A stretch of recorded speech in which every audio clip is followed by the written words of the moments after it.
The night we opened the real estate website for the 100th time, we already knew the answer, but we still looked. 3 bedrooms, a brighter kitchen, a small yard where sunlight didn't have to squeeze through someone else's window. The pictures were warm.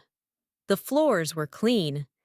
The captions said things like, "Perfect for growing families," and "Upgrade your lifestyle." Upgrade. That word stayed with me longer than it should have. Because what if the problem wasn't the house? What if the problem was the feeling that we were falling behind?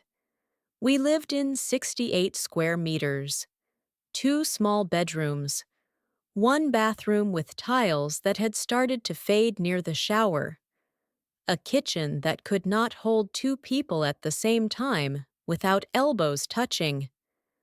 When friends came over, we always said, "It's small, but cozy." Cozy was our polite way of saying, "This is what we can afford." At first, it didn't bother us. When we moved in, we were grateful. It was ours. The paint was fresh. The windows opened wide enough to let the wind in. We built our first routines there. Sunday breakfasts, late-night talks, the quiet comfort of knowing rent would not suddenly increase. But then something shifted. It wasn't one big moment. It was 1,000 small comparisons. A colleague invited us to her housewarming party. 4 bedrooms, a staircase that curved, a dining table that could seat 8 people without anyone touching knees. "Interest rates are still manageable," she said casually. "You just have to take the leap." Take the leap. On the way home, we were quieter than usual. That night, we measured our living room. Again. As if the walls had secretly expanded while we were out. They hadn't. A few weeks later, social media did what it does best. Engagement photos in front of new houses. Finally, homeowners! Dreams do come true. Hard work pays off. Every post felt like a reminder. We were still here, in the same small space, with the same narrow hallway. And suddenly, it didn't feel cozy anymore. It felt small. There is a strange pressure that creeps in when everyone around you seems to be upgrading. Bigger salaries, bigger cars, bigger kitchens. No one posts about staying the same. One evening, while washing dishes, I said it out loud. "Do you ever feel like we should be doing more?" The water kept running. For a second, I thought the question would dissolve in the sound, but it didn't. "More like what?" my partner asked. "I don't know. Earning more, buying more, moving forward, as if staying was equal to failing." We started browsing listings more seriously after that. Not because we had the money, but because we needed to know what we were missing. 3-bedroom apartment, monthly payment nearly double what we were paying now. "Maybe we can stretch," I said. "We'll adjust." Adjust. That word sounded responsible, mature, ambitious. But underneath it was something else. Fear. Fear that if we didn't upgrade now, we would regret it later. Fear that our friends would quietly label us as the couple who never moved up. Fear that our future children would ask, "Why didn't you try harder?" We opened spreadsheets, calculated scenarios, removed small luxuries in our budget. No more weekend coffee, no short trips, no margin for mistakes. We would be able to afford it. Technically. But the numbers told a quiet truth. There would be no room for rest, no room for surprise, no room for breathing. And yet, the pressure didn't disappear. Because the pressure wasn't coming from the bank. It was coming from comparison. At work, someone mentioned property value appreciation. "If you don't buy now, you'll be priced out forever." Priced out, Forever. Those words echo loudly in a small house. That night, I stood in our bedroom and tried to see it differently. The bed fit. The closet doors still closed. The window let in morning light. Nothing had physically changed, but something inside me had. The house felt like a symbol now, of whether we were winning or losing. And that is how subtle the pressure is. It doesn't scream, it whispers. It tells you that contentment is laziness, that stability is stagnation, that bigger equals better. We stopped inviting people over as often, not because they judged us, but because we judged ourselves. We noticed how quickly conversations turned to renovations and mortgage rates. How many square meters? How much did you put down? Isn't it time for you two to upgrade? Upgrade. Again. The word followed us everywhere. One Sunday afternoon, while trying to reorganize the living room to make it feel bigger, I knocked over a small plant. Soil spilled across the floor. I stared at it longer than necessary, and suddenly, something inside me felt tired. Tired of measuring, tired of comparing, tired of pretending our home was a temporary stage before something better. What if it wasn't temporary? What if this was it? And why did that thought feel like defeat? That night, we had the first honest conversation, not about numbers, not about interest rates, about feelings. I'm scared we're falling behind, I admitted. My partner didn't answer immediately. Then quietly, I'm scared we'll lose our peace trying to catch up. That sentence changed the room, because it named something we hadn't dared to say: peace. In our small house, we slept without debt anxiety. We argued, yes. We worried sometimes. But we were not drowning. A bigger house promised space, but it also promised pressure. More to clean, more to pay, more to protect. We realized something uncomfortable.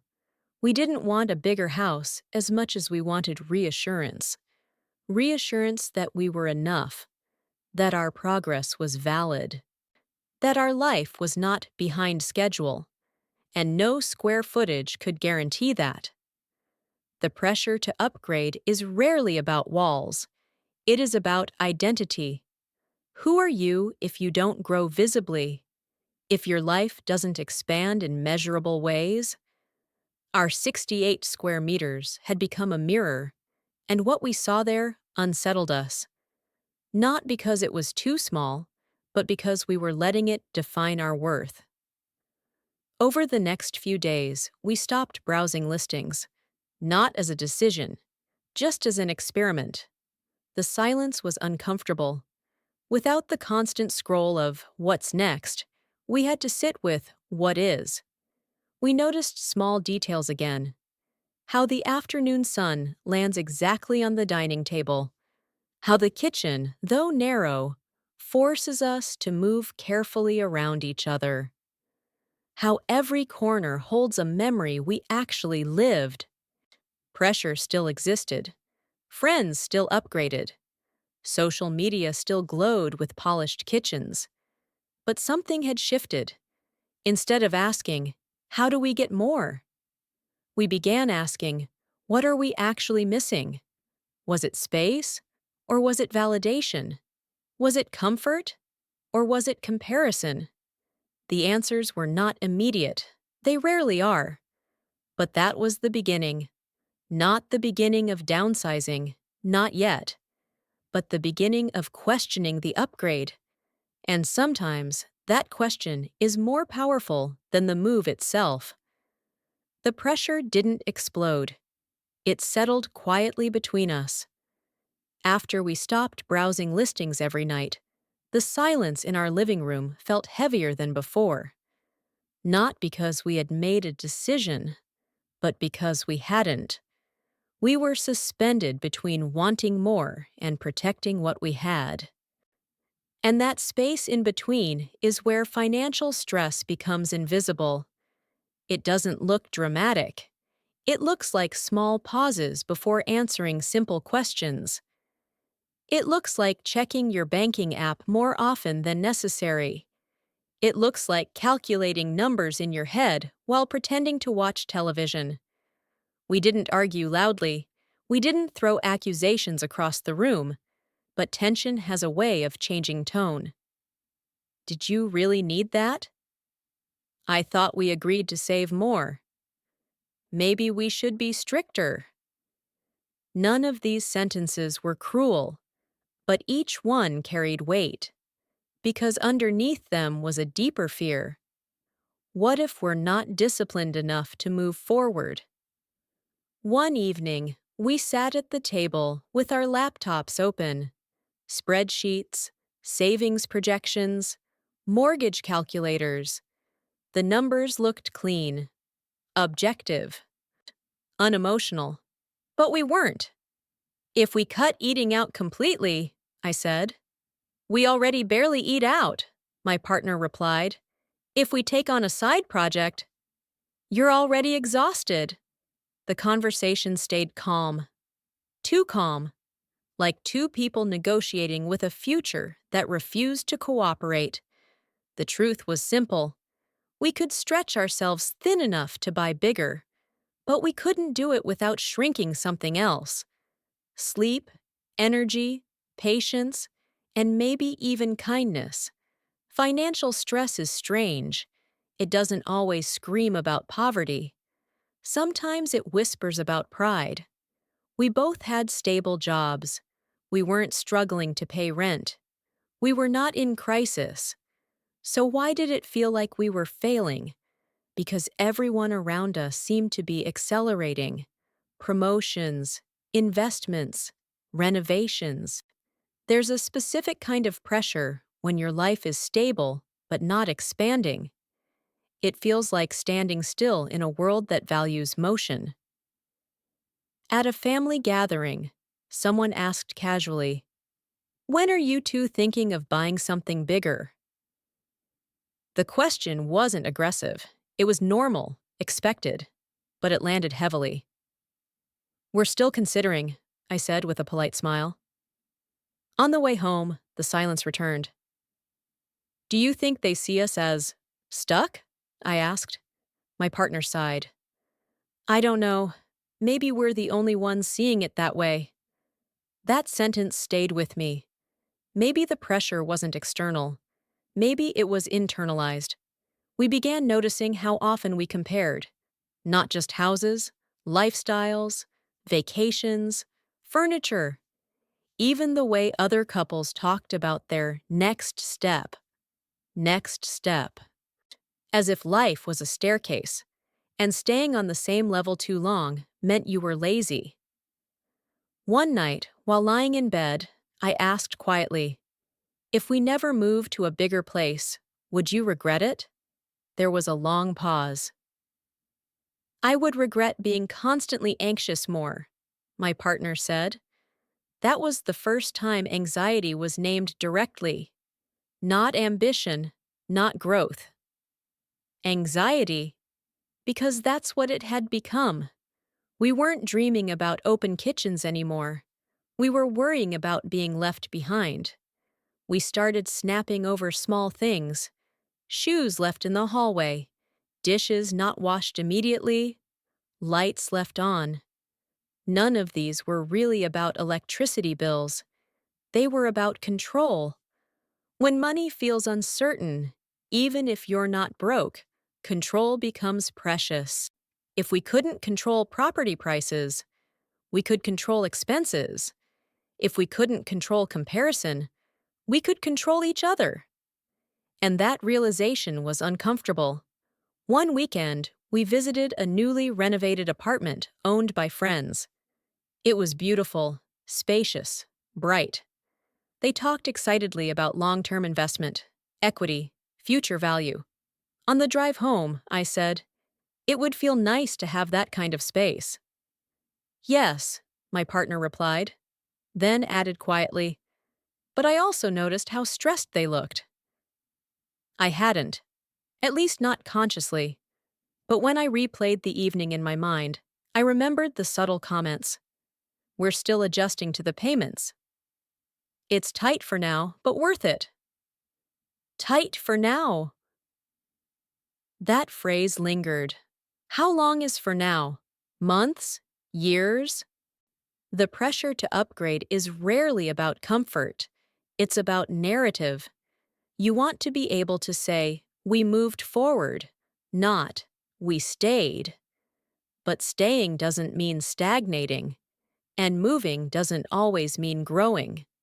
We were beginning to see that financial stress doesn't always come from lack. Sometimes it comes from expectation, the expectation to match peers, to prove progress, to validate your adulthood with square meters. One late evening, after reviewing our savings again, I closed the laptop abruptly. I'm tired, I said. Of the numbers? My partner asked. No, of feeling like our life isn't enough. That was the most honest sentence spoken so far, because the house had become a symbol, not of shelter, but of success. And every time we measured it, we were really measuring ourselves. Were we ambitious enough? Strategic enough? Capable enough? It's strange how a home can become a scoreboard, and financial stress quietly feeds on comparison. We started avoiding certain conversations with friends, not because they were judging, but because we felt exposed. When someone mentioned refinancing options or rising property values, I felt defensive, as if our decision not to move required justification. Why did it feel like a decision needed defense? That question opened something deeper. Maybe we were not chasing a bigger house. Maybe we were chasing approval. Approval from society, from family, from the invisible timeline we thought we had to follow. Buy bigger, earn more, expand visibly. And yet, each time we ran the numbers, something inside resisted. Not out of fear of responsibility, but out of fear of losing peace. One night, during dinner in our small kitchen, we bumped into each other as usual. We laughed, and for a moment, the tension disappeared. This space had witnessed our worst arguments and our best reconciliations. It had held our exhaustion and our hope. It was small, but it was ours. The financial stress hadn't broken us, but it had exposed something important. We were not really fighting about space. We were fighting about identity. Who are we if we don't upgrade? Who are we if we choose enough instead of more? That question lingered, unanswered, but clearer than before. And slowly, very slowly, we began to realize that the real tension wasn't between us. It was between what we had and what we thought we were supposed to want. The decision didn't come with a dramatic speech. There was no final argument. No spreadsheet slammed shut. No bold declaration that we were rejecting the world's expectations. It came quietly.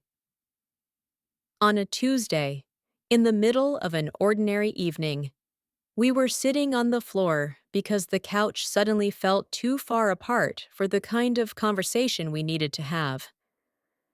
I don't want to borrow more, my partner said. Not angrily, not fearfully, just clearly. The sentence landed softly, but it carried weight, because it meant choosing something, not postponing, not we'll see. Choosing.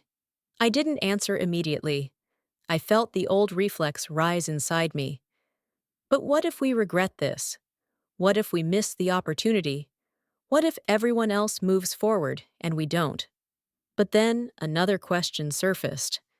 What if we stop running? For weeks, we had been calculating how to expand. Now we were staring at the possibility of staying, and staying for the first time felt intentional. Not stuck. Intentional. If we don't move, I asked slowly, then what do we do? The answer surprised both of us. We learn how to live here fully. Fully. That word felt unfamiliar, because up until that point, we had been living here temporarily, mentally packing boxes, emotionally half-committed, always imagining the next space. We were treating our current home like a waiting room, and waiting rooms are never decorated with love. The next weekend, we did something different. We didn't open property listings, we opened closets. At first, it felt practical. We told ourselves we were organizing, but as we began pulling things out, old clothes, forgotten gadgets, unduplicate kitchen tools, we realized something uncomfortable. We owned more than our space could breathe with. Every drawer was packed, every shelf crowded. We had been complaining about square meters, but we had never questioned what we were filling them with. Minimalism had always sounded extreme to us, too rigid, too aesthetic, too performative. But this wasn't about trend, it was about clarity. As we sorted through objects, we noticed patterns. Things we bought because they were on sale, because someone else had them, because we thought they represented progress, extra decor, unused appliances, clothes we kept just in case. Each item carried a tiny story of consumption. And underneath many of those stories was comparison. We kept a blender because someone once said, "Every modern kitchen needs one." We owned decorative pillows that made the couch look grown up. We stored boxes of cables we didn't recognize anymore. We weren't living small, we were living crowded, and that was different. Halfway through clearing the living room cabinet, I sat back and looked around. The room hadn't changed size, but it felt different, lighter. That night, we slept better, not because the house was bigger, but because it was quieter. Over the following weeks, something subtle shifted in our routine. Instead of measuring our home against others, we began asking, what does this space need to feel calm?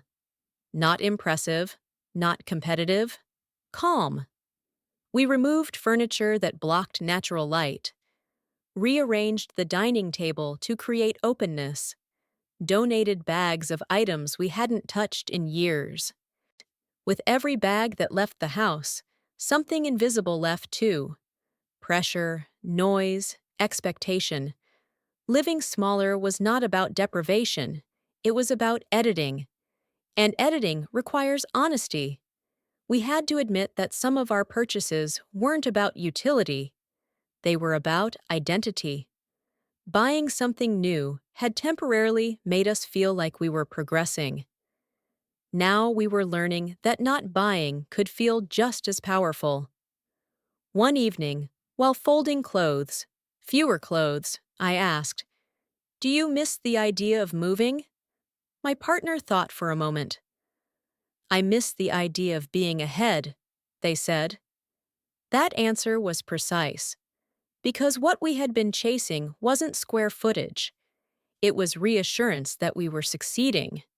But here was the quiet truth. No house guarantees that feeling. The more we decluttered, the more we noticed our habits. We spent less time scrolling through listings, less time comparing, more time actually being present. Dinners became slower, conversations longer. The small kitchen that once felt restrictive now felt intimate. You can't avoid each other in a narrow space.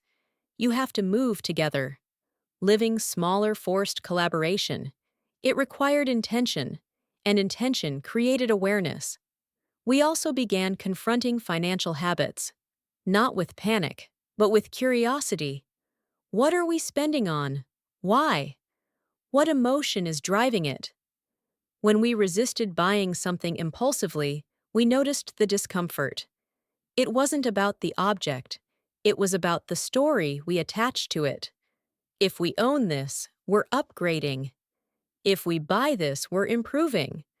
But improvement doesn't always come from addition. Sometimes it comes from subtraction. One Sunday afternoon, after clearing the bedroom closet, we sat on the floor surrounded by empty hangers. There was space now, visible space. I ran my hand across the shelf. "We could have borrowed more," I said quietly. "Yes," my partner replied, "and filled a bigger house with the same noise." That was the moment everything aligned. The house had never been too small. Our expectations were too loud. Choosing not to upgrade financially created space internally. We stopped calculating property prices. We started calculating time. Time not stressed. Time not chasing. Time not justifying. We noticed something unexpected. The fear of being left behind began to shrink. Because we were no longer measuring our pace against others, we were measuring our peace. There were still moments of doubt. When someone announced a purchase, when market prices rose, when social media celebrated expansion, the old voice would whisper, "Are you sure?" But now we had a different answer. Yes. Not because we couldn't afford more, but because we chose enough. Living smaller was not about settling. It was about defining success differently. Instead of asking, "How big is your home?" we began asking, "How does your home feel?" And ours felt lighter, clearer, honest. We started using every corner intentionally. The small balcony became our morning coffee space. The narrow hallway held framed memories instead of clutter. The living room floor, where we once argued about budgets, became a place for quiet conversations. The transformation wasn't architectural, it was psychological. We weren't waiting to move anymore. We were inhabiting, fully.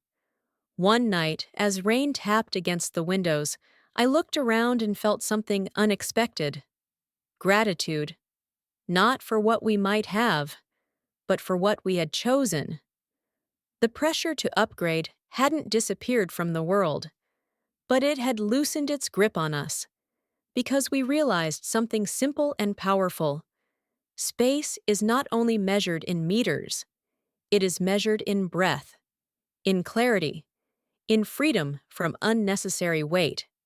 And for the first time since the word upgrade began haunting us, our small house felt expansive. Not because it grew, but because we did. The strange thing about choosing enough is that it doesn't look impressive from the outside. No one congratulates you for not upgrading. No one throws a party because you decided to stay. There's no ribbon-cutting ceremony for contentment. But something had shifted inside our small house. And this time, it wasn't about what we removed. It was about what we began to notice. The first sign was silence. Not the awkward silence of tension, but the calm silence of not calculating. We stopped opening mortgage calculators before bed, stopped tracking property prices like a scoreboard, stopped imagining a different kitchen while cooking in ours. And in that quiet, something unexpected emerged. We started seeing what had always been here. The kitchen table, slightly scratched, held years of conversations.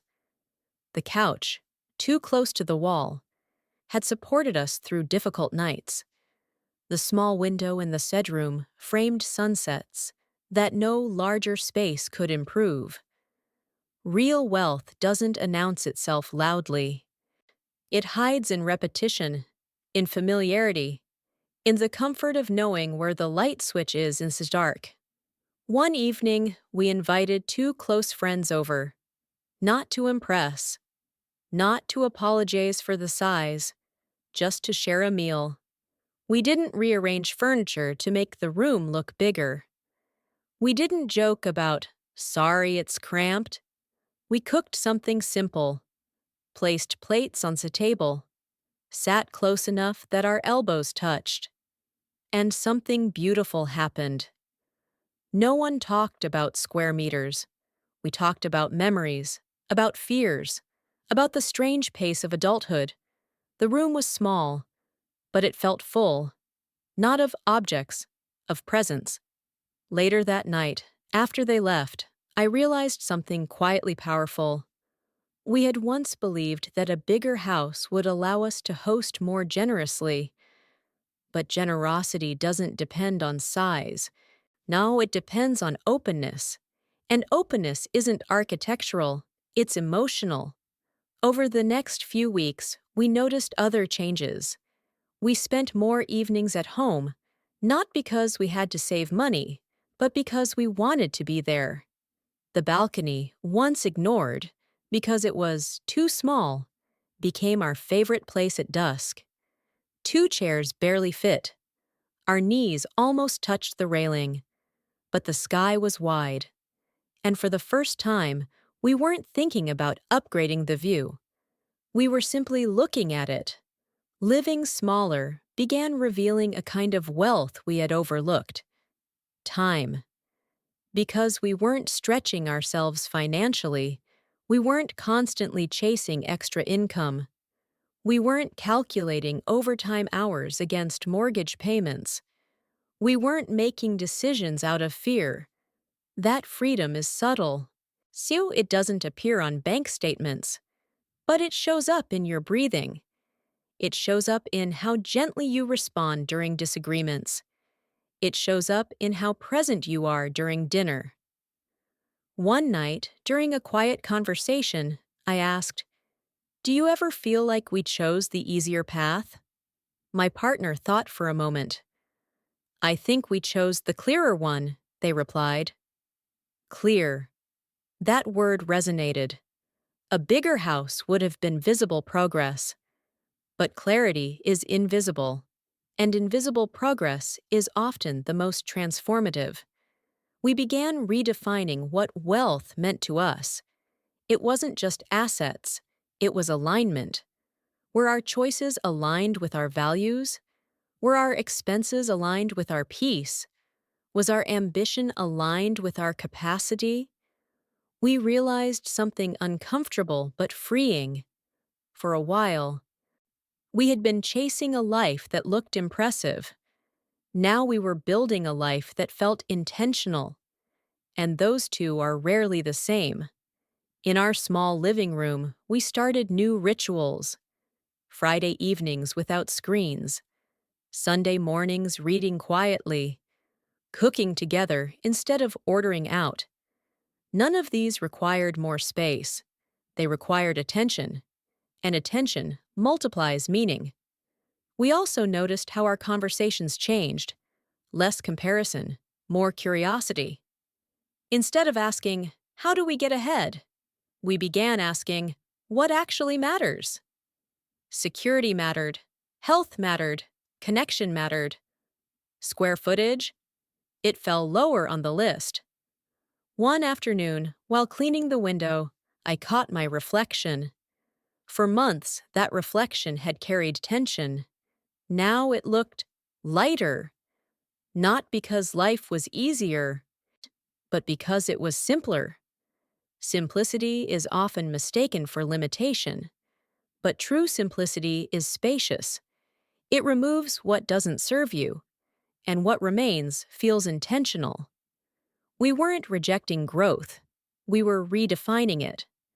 Growth didn't have to mean expansion, it could mean depth, deeper conversations, deeper rest, deeper understanding of ourselves. The house hadn't changed, but our relationship to it had. It was no longer a symbol of what we lacked. It was evidence of what we valued. There were still moments when doubt appeared. A new listing would pop up online. A colleague would mention increasing property values. The old whisper would return. "Are you missing out?" But now, that whisper didn't dominate. Because we had something more grounded than comparison. We had experience, We had felt the stress of stretching beyond comfort. We had tasted the peace of staying within alignment. And peace, once experienced, is hard to ignore.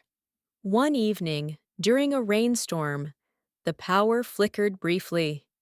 We lit candles, sat on the floor, listened to the sound of water hitting the roof. In that small, dimly lit space, something felt abundant, not in material terms, but in presence. We weren't planning the next move. We weren't calculating the next step. We were simply there, and that was enough. Real wealth, we began to understand, isn't measured in expansion. It's measured in freedom. Freedom from debt that controls your choices. Freedom from comparison that distorts your worth. Freedom from the constant need to prove progress. Our house was still 68 square meters. The walls hadn't moved, but the pressure had. It had loosened its grip because we had discovered something unexpected. Living smaller didn't shrink our lives, it sharpened them. And in that sharpening, we found something we never saw in any property listing: peace. For a long time, we thought the story would end with a bigger key in our hands, a brighter living room, a second bathroom, a photo posted online with the caption, "New Chapter." But the real chapter we stepped into didn't begin with a purchase. It began with acceptance, not the kind that feels like giving up, the kind that feels like arriving. Months after we decided not to borrow more, something surprising happened. We stopped talking about moving altogether. Not because we banned the topic, not because we were suppressing desire, but because the urgency disappeared. The pressure that once hummed in the background of our conversations had gone quiet. Our house didn't feel temporary anymore. It felt chosen. And being chosen changes everything. One evening, while rearranging a small shelf near the window, I realized how differently I was touching the space. Before, I adjusted things as if preparing them for resale, as if this were all transitional. Now I was placing objects with permanence, not because we promised never to leave, but because we were finally here. Fully. The shift was internal before it was practical. We began noticing how often the world equates bigger with better. Bigger income, bigger home, bigger plans. But rarely does anyone ask, better for what? Better for whom?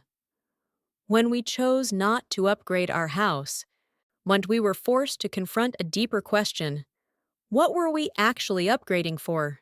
Security? Status? Proof? If we were honest, part of us wanted visible evidence that we were succeeding. A larger home would have been undeniable proof. But proof to whom? That question lingered. And slowly, we understood something that had been hidden beneath our financial calculations. We weren't chasing space. We were chasing validation. And validation is an expensive thing to mortgage your peace for. Our small house began teaching us things a bigger one might have concealed. It taught us boundaries. We couldn't buy endlessly because there wasn't room.